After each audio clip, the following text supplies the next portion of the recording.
butter, sugar, water, flour. Long ago, all four elements lived in peace together and make a decent food. But then all changed when butter decided to wage cholesterol war against humans. Did you think something missing there?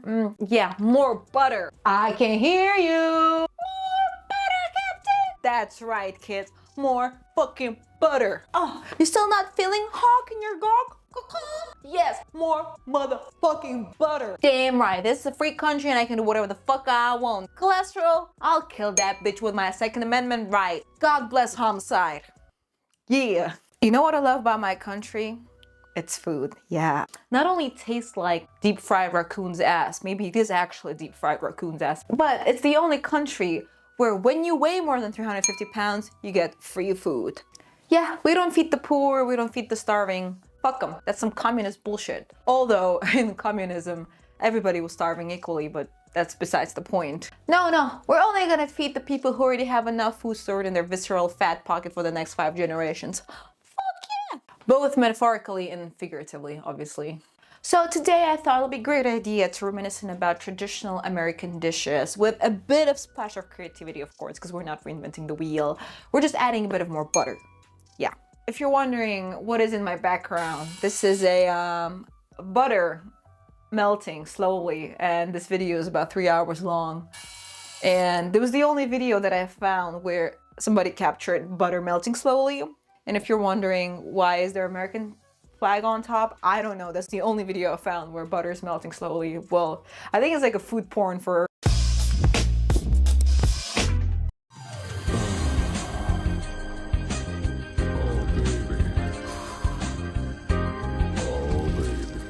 keep on,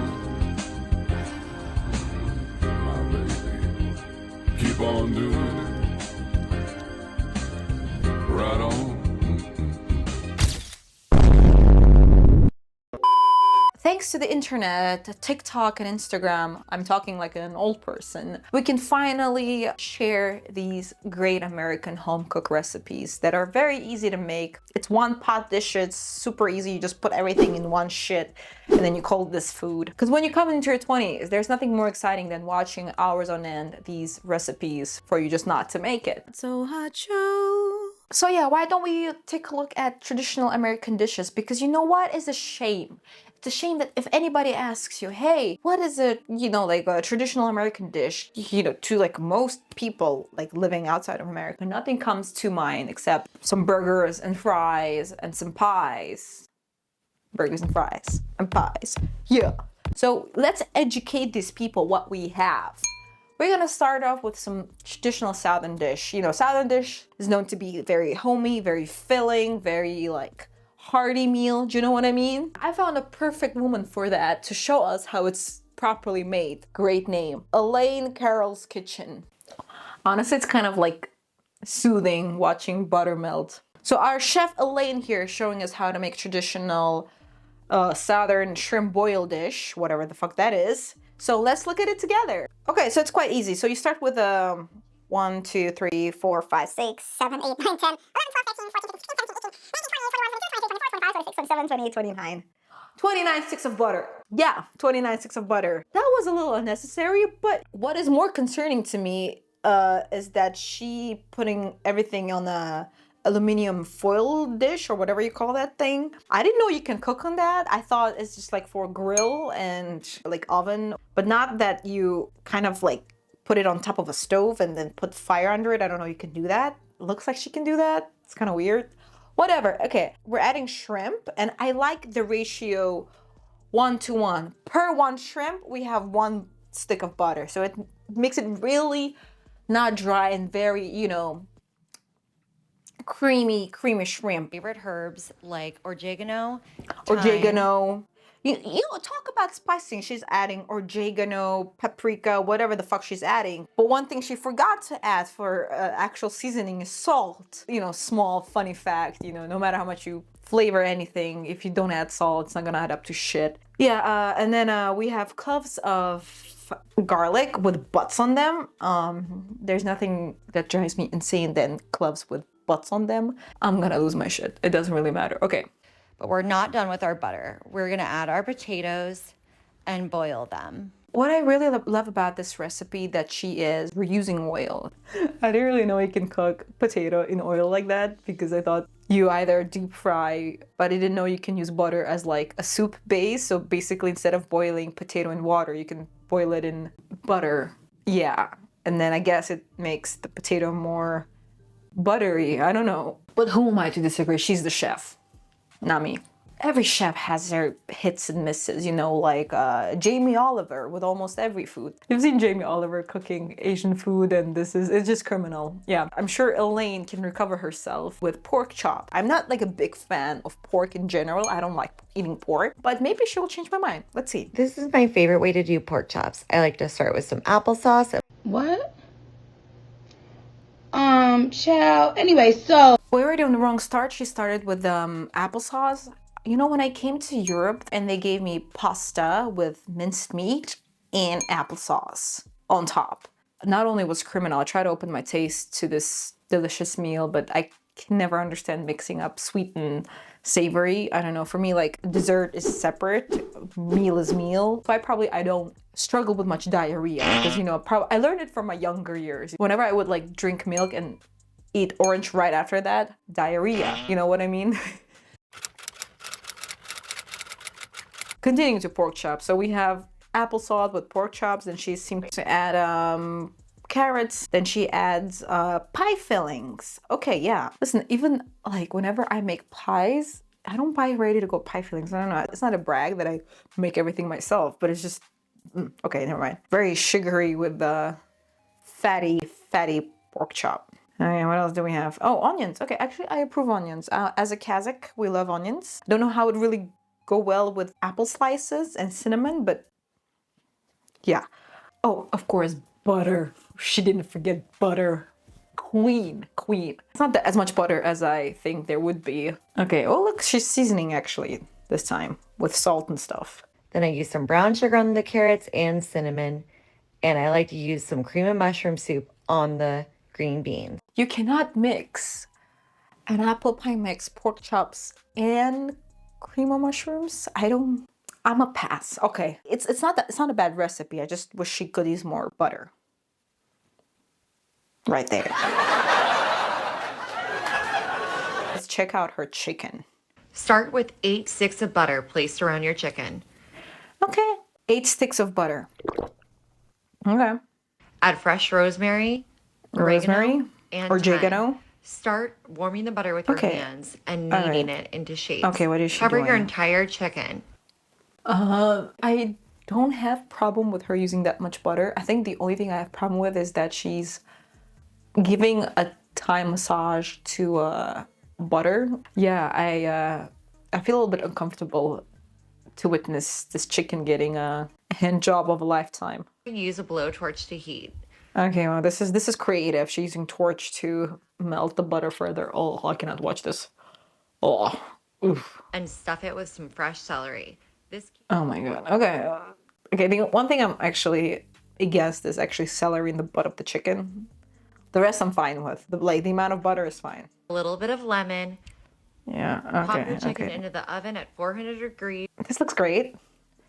Yeah, and as you can see, there's a pool of sauce that you can use, but she's a smart queen. She reuses the butter. She puts it in little trays.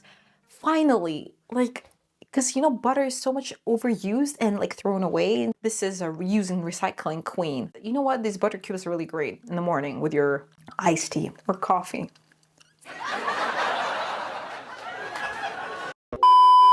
Look, the butter's starting kind of glisten, reflect light, which means it's beautiful. It'll be unfair to only focus on one chef, so let's move on to a very infamous chef online. Her name is MyJaneBrain, and MyJaneBrain was ridiculed a lot online for her creative recipes, and by creative I mean really out of the box thinking creative. But you know, she has changed because you know everybody starts from somewhere, right? Like if you post singing videos, the first singing videos are quite bad, but then later on you know improve, and I'm sure MyJaneBrain improved her recipe. So okay.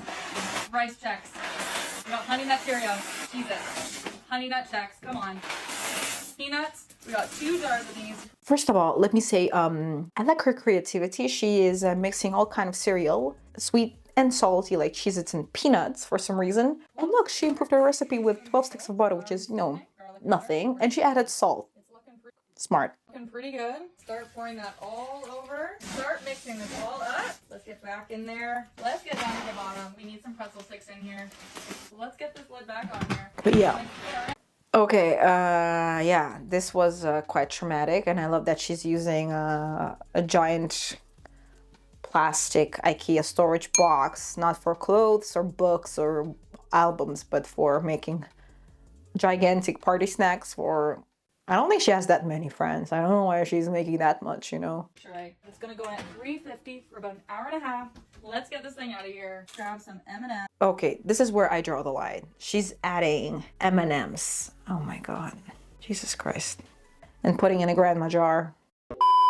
If you like that recipe, you're gonna love this recipe. You know how we all wanna get healthier, but we don't wanna give up meat too? So I thought it would be great to have a food where meat and veggies are like 1-to-1.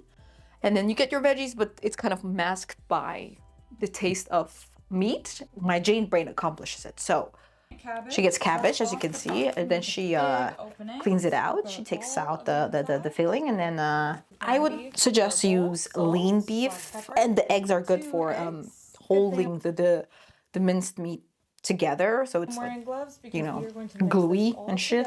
Okay, and then we're filling it in, which is really nice. Ooh, I'd fuck that. Slide our blocks of cheese into the cabbage. Yeah. Great, so we can just put in the, okay, no, we're not putting in the oven. We're continuing lining the outsides of a cabbage. Okay, this is the ratio, not 1-to-1 already. This is like a lot of meat and not much of cabbage. Ooh, that's a meatball. Okay. Oh, she's not done yet. She takes out bacon. Wrap that from the top down. This is the biggest ball of bacon I have ever seen. Stick it in the oven at 325. I know this is satire, but how fucked up do you need to be to even come up with this kind of fuckery? Like, imagine being like, hey, let's make a dumb recipe where we carve out cabbage just like a pumpkin, then fill it with beef. And we're not done there. Put 2 blocks of cheese inside. okay, And then we're gonna take more beef. And we're just gonna stick it on the walls outside. And we're not done yet. After we turn it into a... Cheese, beef, cabbage, beef, meatball. We're gonna take bacon and wrap it around like a flower. And then stick it into the oven. listen, the thickness of the walls of that shit, I don't know how long she put that shit in the oven, because that would take forever to cook. For 2.5 hours. Oh, 2.5 hours, yeah. That's an easy, quick dish. Are you ready? Oh my goodness.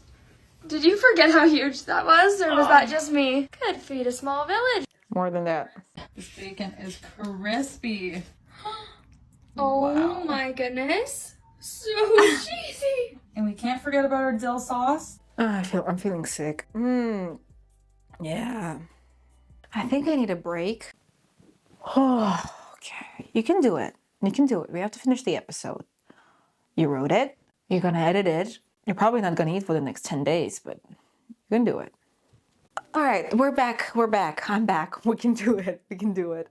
Do you know what I like even more than American food? Is when we take another cuisine and put our own twist into it. Like Italian food. I mean, it's not bad. I mean, it's just like boiled pasta with fucking random sauce on top, and then they call it different dishes. Am I right? You know what? I think we nail Italian food much better than Italians do. So today I'm going to show you an alternative way, a creative way of making za. Za is not pizza, it's lasagna. Pizza, lasagna, zanya, za. I stole the joke. Anyways, so we have MyJaneBrain again showing us how to make Italian-inspired lasagna. It seems we have a giant pasta, like a shell, which I don't know where she got it. I've never seen that in Italian food, but okay, let's move on. Ricotta cheese, that's a good start. I love some ricotta cheese, and she seemed to add tomato paste with truffles, nice, okay. I've never seen Italians mixing ricotta cheese with beef, but maybe they're missing out on something. Let's try. More sauce, okay. Of course, cheese, we forgot. Where there's no butter, there's cheese for sure. There's some cheese on here. Okay, and she's adding some seasoning, not bad. And I'm just kidding. I like how she's making that in a cupcake form. So good. We put it in the oven because, you know, we don't want to clean anything. The cheese bubbling. And look at that, beautiful, Way better than when they beautiful. went in, no offense. I would call it like a tortellini, So easy. overfilled It's a quick tortellini and shit. easy meal to whip up. And I'm sure the Perfect little shell. the shells are very edible and crunchy. Yeah, it looks delicious. No, that is amazing. Oh my god. Why am I doing this? But this is all nothing. I'm a baker at heart. I don't cook, I bake. And I found this amazing grandma online. I don't know if she's granny, but she sounds like a granny. She films these amazing recipes with her grandson, as I assume. It's Charles Sparks. Because baking is quite difficult, right? It's a lot of different bowls you have to mix, different stuff. Your dry ingredients, your wet ingredients. Then, you know, you have to put that together, fold it, and then put in your pan. Like, baking is all about ratios and following the recipe 1-to-1. But this granny right here, she's like, fuck that. I will show you how to cook and bake from the heart. And it's gonna taste even 100 times better than your like premeditated shit, right? What's better than spontaneity and then just being fun when it comes to cake recipes? Take creativity to another level, mix unthinkable things together. Let's look at this recipe, sun drop dump cake. Okay, so we take a bottle of sun drop. I think, I've never tried that, but I guess it's like a Sprite. But it doesn't look like Sprite, it looks like a pickle juice, delicious. Moist cake, pre-made cake mix. We're not gonna mix it, we're just gonna leave it on top with pickle juice on the bottom. Then we're taking some frozen berries and a jello. Okay, interesting.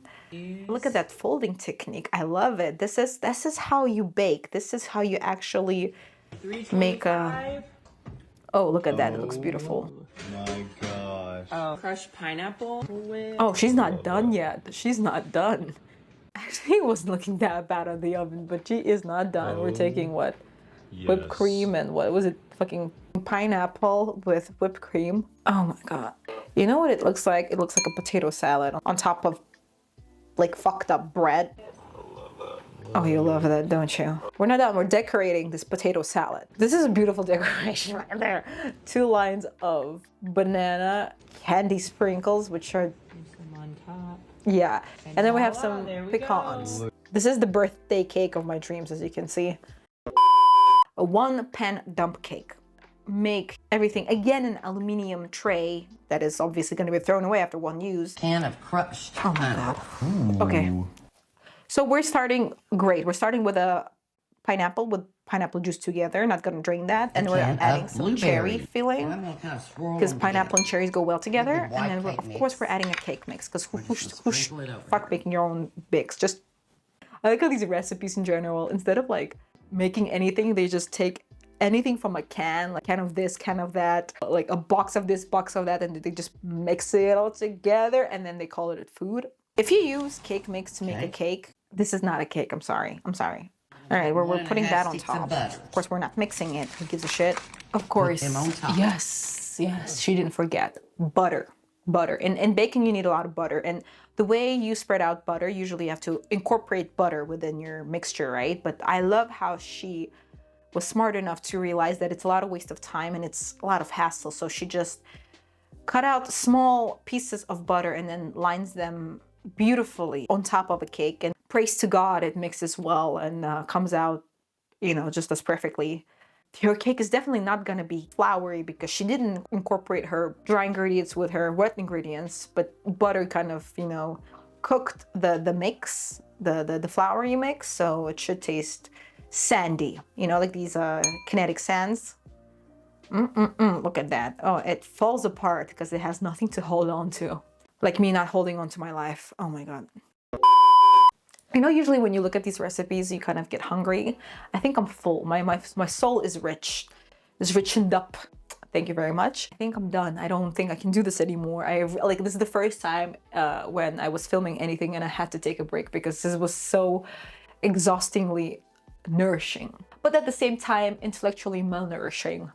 I hope you got inspired and you're gonna make one of these recipes, and I would love if you send me some pictures.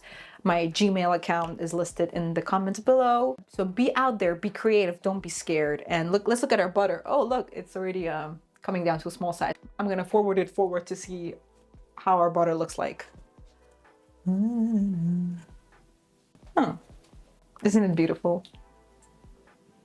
It makes me happy. I know it's satire. At least I hope it is satire. You will be surprised how many dumbass people don't take this as satire, but at the end of the day, you gotta learn somehow, huh? Yeah, anyways, thank you so much. This was Akma from Notsohot Show. I didn't find the notes still, but one day I will, because I'm the one who recorded the intro. Notsohot Show.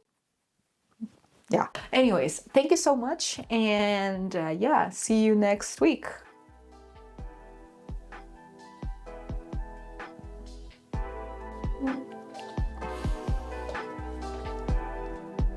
So hot show. That's hot. No, it's not. Like, literally.